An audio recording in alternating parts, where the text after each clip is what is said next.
श्री शिवाय नमस्तुभ्यम। हर हर महादेव। दोस्तों, आप सभी लोग जानते हैं कि 6 जुलाई 2025 यानी रविवार को पड़ रही है आषाढ़ महीने की देवशयनी एकादशी। और दोस्तों, ये वह तिथि है जो आषाढ़ महीने में पड़ने वाली सबसे बड़ी तिथि है, क्योंकि ये रविवार के दिन पड़ रही है और इसका बहुत ही बड़ा और विशेष महत्व होता है। पूज्य गुरुजी ने कहा है, अगर कभी भी मौका लग जाए और आषाढ़ महीने की एकादशी तिथि रविवार को पड़ जाए तो आप लोगों को 2 दीपक का उपाय तो अवश्य ही करना चाहिए। इन दोनों का संयोग बहुत ही कम आता है।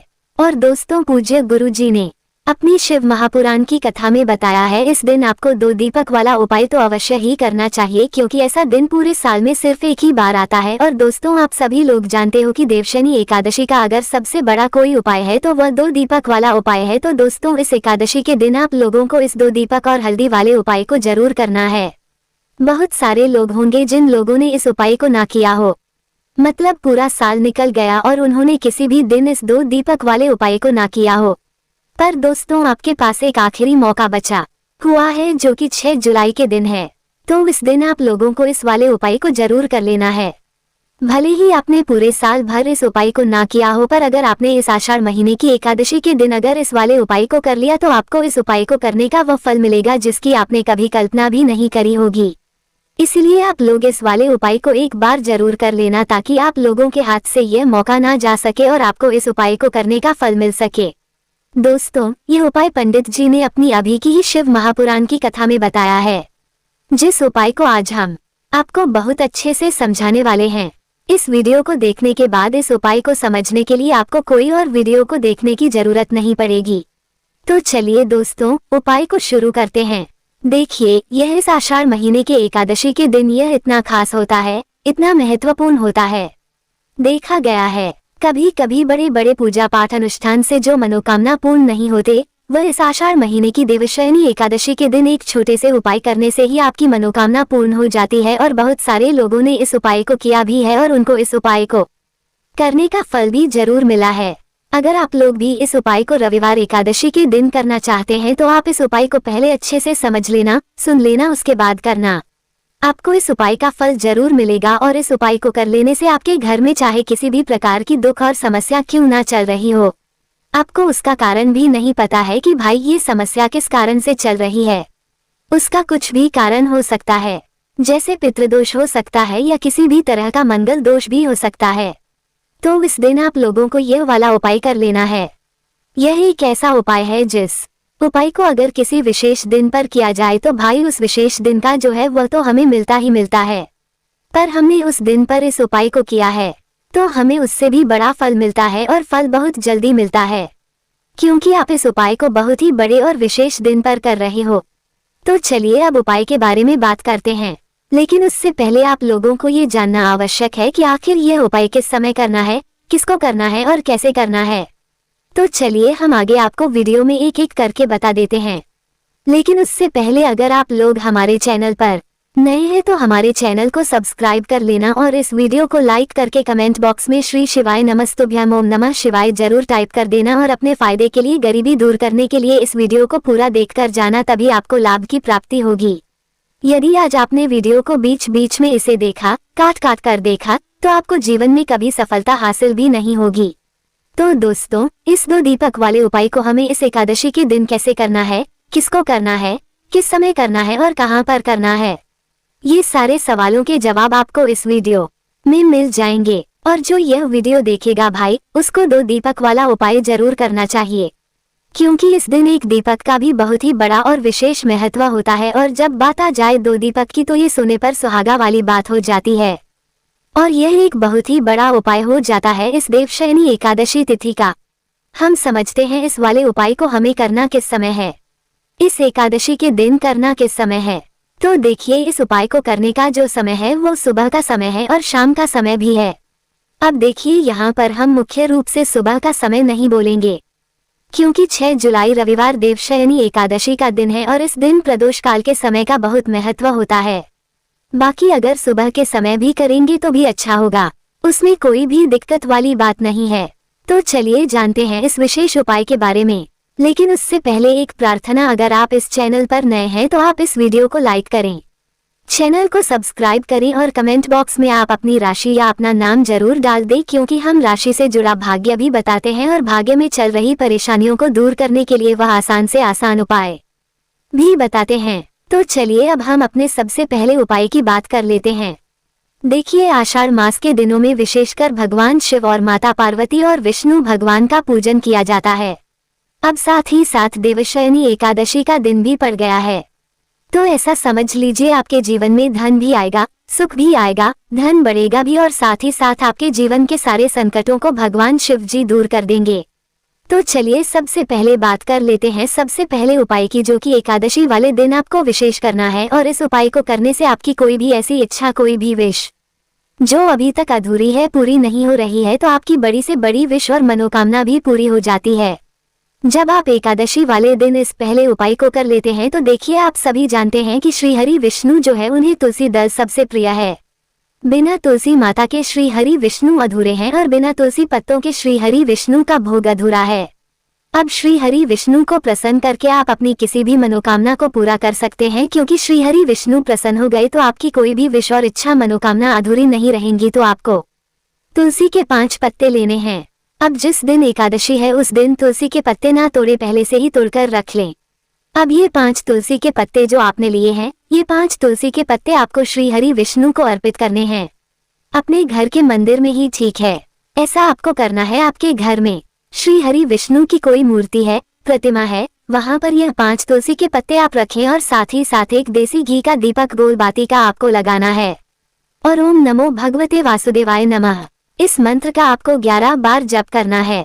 देखो मंत्र कौन सा है, ओम नमो भगवते वासुदेवाय नमः। और फिर श्री हरि विष्णु से अपनी विश, अपनी इच्छा, अपनी मनोकामना कह देना और फिर देखना आपकी विश और इच्छा, जो भी आपकी मनोकामना है, जो भी अपने जीवन में आपको चाहिए। अगर निर्धनता बहुत है, आप अपने घर से गरीबी को दूर करना चाहते हैं, या फिर धन आपका बढ़ता नहीं है, आप चाहते हैं कि आपका धन बढ़े, या फिर आपके घर में फिजूल खर्ची बहुत होती है, पैसा आपके पास नहीं रुकता है, आप चाहते हैं कि पैसा आपके पास रुके, या फिर घर में कोई व्यक्ति ऐसा है जो बहुत बीमार रहता है, या फिर किसी का विवाह नहीं हो पा रहा है, तो जो भी आपकी इच्छा है, जो भी आपकी विश है, बस एक बार श्री हरि विष्णु से कह देना। क्योंकि एकादशी भी इस दिन है, साथ ही साथ साल का सबसे बड़ा दिन है। ये दिन इतना उत्तम है कि जो आप श्री हरि विष्णु से मांग लेंगे, जो उनसे कह देंगे, वह आपकी विश, आपकी मनोकामना को बहुत जल्दी पूरा कर देंगे। तो ये पहला उपाय है।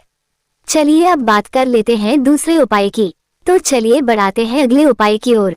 देखो, यदि आपके जीवन में आर्थिक संकट बहुत अधिक हो रहे हैं, धन की समस्या लगातार जीवन में बनी हुई है, एक एक रुपयों को प्राप्त करने के लिए आपको बहुत अधिक कड़ी मेहनत कर रहे हैं, तो आज रात्रि में सोने से पहले आपको हो यह एक चमत्कारी दीपक का उपाय अवश्य करना है।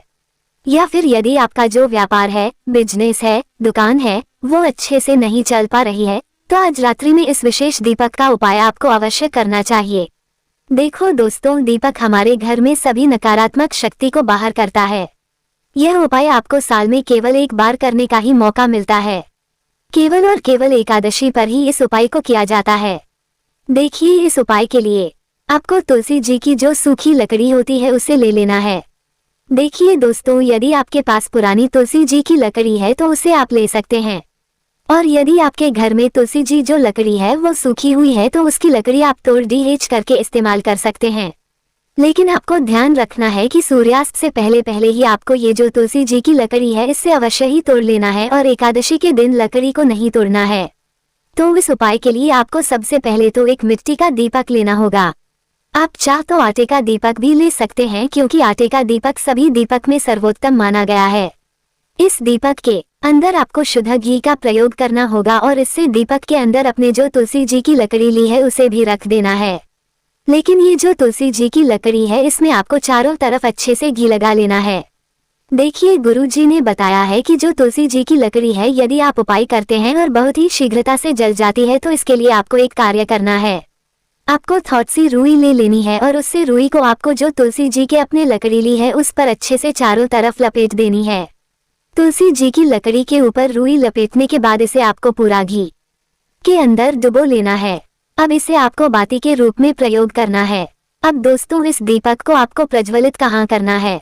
तो इस दीपक को आपको या तो भगवान विष्णु के सामने प्रज्वलित करना होगा, या फिर आपको भगवान श्री राम के सामने प्रज्वलित करना होगा, या फिर भगवान कृष्ण के सामने, यानी कि भगवान विष्णु के जो भी अवतार हैं उनके सामने आप ये दीपक प्रज्वलित कर सकते हैं, या फिर आप इससे दीपक को माता तुलसी जी के सामने भी प्रज्वलित कर सकते हैं।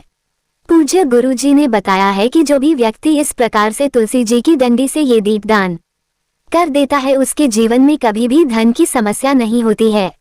इसीलिए आपको ये पूरे साल में केवल एक बार ही मौका मिलता है।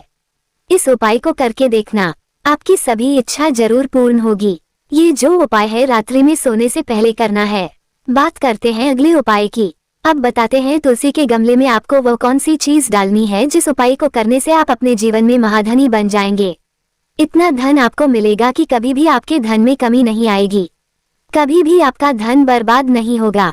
आपके पैसे की बर्बादी बिल्कुल आपके जीवन से रुक जाएगी। और जो लोग कहते हैं कि घर में पैसा तो आता है, पैसा रुकता नहीं है और पैसा बढ़ता नहीं है, वृद्धि नहीं हो रही है, उन्हें भी विशेष ये दूसरा उपाय बुधवार एकादशी वाले दिन जरूर करना चाहिए।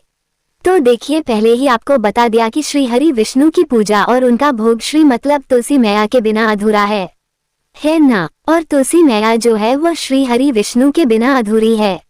तो देखिए, जब भी आप तुलसी का कोई उपाय करेंगे तो सीधे सीधे आप श्री हरि विष्णु को प्रसन्न कर लेते हैं। अब व्यक्ति को, यानी जो भी व्यक्ति है, किस व्यक्ति को कितना धन देना है ये श्री हरि विष्णु के हाथ में होता है। धन देने का काम माँ लक्ष्मी करती है, जो कि माँ तुलसी का ही एक रूप है। माँ तुलसी जो है यह माता लक्ष्मी का ही स्वरूप है ना। तो आपको करना क्या है, आपको लेनी है यहाँ पर हल्दी पिसी हुई, जो कि श्री हरि विष्णु से जुड़ी हुई है, आपकी गुरु ग्रह से जुड़ी हुई है, आपकी कुंडली में गुरु को मजबूत करती है, सुख सौभाग्य को खींचने का काम करती है, धन को बढ़ाने का काम करती है। तो एक चुटकी पिसी हुई हल्दी आपको लेनी है, और यह पिसी हुई सूखी हल्दी ही आपको अपने गमले में, तुलसी का पौधा जिस गमले में लगा है उसमें अच्छे से इस हल्दी को डालना है, ठीक है ना। और ओम नमो भगवते वासुदेवाय नमः इस मंत्र का जाप करना है। कितनी बार? कम से कम 11 बार जाप करना है। ओम नमो भगवते वासुदेवाय नमः इस मंत्र का जाप करते रहना, और हल्के हल्के से तुलसी के पौधे में आपको पूरे गमले में पिसी हुई हल्दी का छिड़काव करना है। तो देखिए, जो व्यक्ति इस उपाय को एकादशी के दिन कर लेता है, ऐसा समझ लीजिए अपने जीवन से नहीं आने वाली 7 पीढ़ियों के जीवन से निर्धनता और गरीबी को दूर कर देता है। क्योंकि हल्दी जो है ना, ये साधारण नहीं है। हल्दी इतनी उत्तम होती है कि रातों रात आपके जीवन में चमत्कार करती है। आपने देखा होगा कि कोई भी शादी होती है, विवाह होता है ना कोई भी ऐसा शुभ काम हम करते हैं उसमें हल्दी जरूर लेते हैं। गृह प्रवेश जब हम करते हैं तो हल्दी के स्वस्तिक का निर्माण करते हैं। कोई भी अच्छा काम करने जा रहे हैं, हल्दी उसमें लेते हैं, और हल्दी जो है यह आपके गुरु ग्रह को मजबूत कर देती है। अगर कुंडली में गुरु कहीं ना कहीं मजबूत है तो इससे उत्तम उपाय आपको ऐसा समझिए एकादशी का मिलेगा नहीं। बहुत ही उत्तम उपाय है।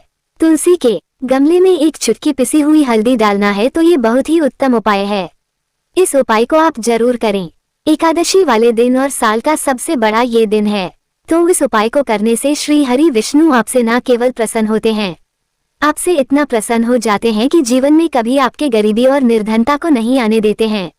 तो चलिए अब बात कर लेते हैं अपने तीसरे उपाय की, जो कि मुख्य द्वार से जुड़ा हुआ है, और यह उपाय है स्थिर लक्ष्मी के वास के लिए। ऐसा पैसा आपके घर में आएगा जो आपके घर में ही रुकेगा। ऐसा पैसा कभी आपके घर में नहीं आएगा जो आपके घर से जाएगा, और विशेषकर फिजूल खर्ची में जाएगा। अब आधे से ज्यादा लोगों की यही समस्या होती है कि घर में पैसा तो आता है लेकिन बहुत जल्दी घर से चला जाता है, या फिर फिजूल खर्ची में चला जाता है। तो धन की बर्बादी जिन लोगों के घर में हो रही है उन्हें विशेषकर ये तीसरा उपाय करना है। या जिन लोगों के पास बिल्कुल पैसा आना बंद हो गया है, सर पर लगातार कर्जा बरत रहा है, उन्हें भी ये तीसरा उपाय करना है। तो देखिए आपको फिर से क्या लेना है, हल्दी लेनी है पीसी हुई, जो कि श्री हरि विष्णु से ही जुड़ी हुई है ना। पीसी हुई हल्दी लेनी है, और थोड़ा सा पानी डालकर उसका गाढ़ा गाढ़ा आपको पेस्ट बना लेना है। अब इसी हल्दी से आपको अपने घर में स्वास्तिक बनाने हैं। कितने स्वास्तिक? एक स्वास्तिक आपको बनाना है अपनी तिजोरी पर, जिसमें आप पैसा रखते हैं। चाहे तो आप संदूक में रखते हैं, अलमारी में रखते हैं, जिस चीज में भी पैसा रखते हैं, बस वहां पर हल्दी से एक स्वास्तिक बनाना है। दूसरा स्वास्तिक आपको कहाँ बनाना है? अपने घर के मंदिर में, है ना। और 2 स्वास्तिक आपको बनाने हैं। अपने घर के मुख्य द्वार पर बाहर की तरफ हल्दी से 4 स्वास्थ्य आपको बनाने हैं। 2 स्वास्तिक मुख्य द्वार पर बाहर की तरफ एक तिजोरी पर है ना, और एक अपने घर के मंदिर में। बस यह उपाय आपने अगर एकादशी वाले दिन कर लिया तो देखिए जो धन की तिजोरी है उसमें पैसा भरा रहेगा। कभी भी धन की तिजोरी धन से खाली नहीं होगी, क्योंकि जहाँ पर हल्दी का स्वास्तिक होता है वहाँ कभी धन की कमी नहीं होती है। हमेशा वहाँ पर धन की देवी माता लक्ष्मी वास करती हैं, क्योंकि हल्दी किससे जुड़ी हुई है? श्री हरि विष्णु से। और माँ लक्ष्मी कहाँ होती है? जहाँ श्री हरि विष्णु वास करते हैं। अब बात करें कि आपके घर का मंदिर जो है उसमें अगर आप एक स्वास्तिक बनाते हैं तो आपके घर से ऊर्जा जो है पूरे में ऊर्जा फैलती है ना। तो आपके घर में पॉजिटिव एनर्जी बढ़ाती है, सकारात्मक ऊर्जा बढ़ाती है। जब आप अपने घर के मंदिर में हल्दी का स्वास्तिक बनाते हैं, आपके घर से बुरी शक्तियां, नेगेटिव एनर्जी जैसी चीजें बिल्कुल आपके घर में नहीं रुकती हैं। मुख्य द्वार तो इतना उत्तम होता है कि मुख्य द्वार से ही माँ लक्ष्मी की नजर सबसे पहले आपके मुख्य द्वार पर ही पड़ती है। और मुख्य द्वार पर अगर आपने हल्दी के स्वस्तिक बना दिए तो माँ लक्ष्मी देखते ही प्रसन्न हो जाती है, क्योंकि यह श्री हरि विष्णु से जुड़ी हुई है ना। और हल्दी के स्वास्तिक जहाँ पर जो व्यक्ति अपने घर के मुख्य द्वार पर बनाते हैं, ऐसा समझ लीजिए माँ लक्ष्मी उनके घर में वास करती ही करती है और कभी भी ऐसे घर को फिर छोड़कर नहीं जाती है। स्थिर लक्ष्मी का वास आपके घर में होगा। ये हल्दी के स्वस्तिक वाला उपाय एकादशी के दिन बहुत ही उत्तम है। साथ ही साथ कोशिश करें कि इस दिन गाय माता को हरी घास अवश्य खिलाएं और एक पानी का घड़ा भरा हुआ किसी जरूरतमंद को दान जरूर करें। और जो व्यक्ति पक्षियों के लिए पानी की व्यवस्था करता है ना, या फिर घड़े को दान कर देता है, उसके घर कभी भी धन की कमी नहीं होती है। माता लक्ष्मी उनके भंडार भर देती है। अगर आपको वीडियो अच्छा लगा हो तो वीडियो को एक लाइक जरूर करें। हर हर हर महादेव। ओम नमः शिवाय। कुल के लिए आपको लेना है 11 चावल के दाने। गुरु जी ने कहा है चावल के दाने खंडित नहीं लेने हैं, बिल्कुल साबुत होने चाहिए। उसके साथ में आपको लेना है एक बेलपत्र। बेलपत्र का भी एक नियम है, अगर आपके पास बेलपत्र नहीं है तो आप शिवलिंग से उठाकर उसको पुनः शुद्ध जल से धोकर इस्तेमाल कर सकते हैं। इस प्रकार आपको बेलपत्र लेना है। इसके बाद आपको 1 लोटा जल लेना है। अब ये सब सामग्री लेकर आपको जाना है महादेव के मंदिर में। देखो अब आपको उत्तर साइड में खड़े हो जाना है और सबसे पहले आपको एक बेलपत्र अपने हाथ पर और 11 चावल दाने रखकर शिवलिंग के ऊपर अपना नाम और गोत्र बोलते हुए समर्पित कर देना है और ओम नमः शिवाय श्री शिवाय नमस्तुभ्यम का लगातार जाप करना है। अब आपको जो 1 लोटा जल साथ में लेकर आए थे उसे धीरे धीरे बेलपत्र और चावल दाने के ठीक ऊपर आपको समर्पित करते जाना है और शिव पुराण के मूल मंत्र श्री शिवाय नमस्तुभ्यम का 11 बार जाप करना है और अपनी मनोकामना बोलते जाना है। देखो बस छोटा सा उपाय करना है, देखना एक दिन आपके सब काम बनने लग जाएंगे। गुरु जी का बहुत ही विशेष उपाय है। श्री शिवाय नमस्तुभ्यम।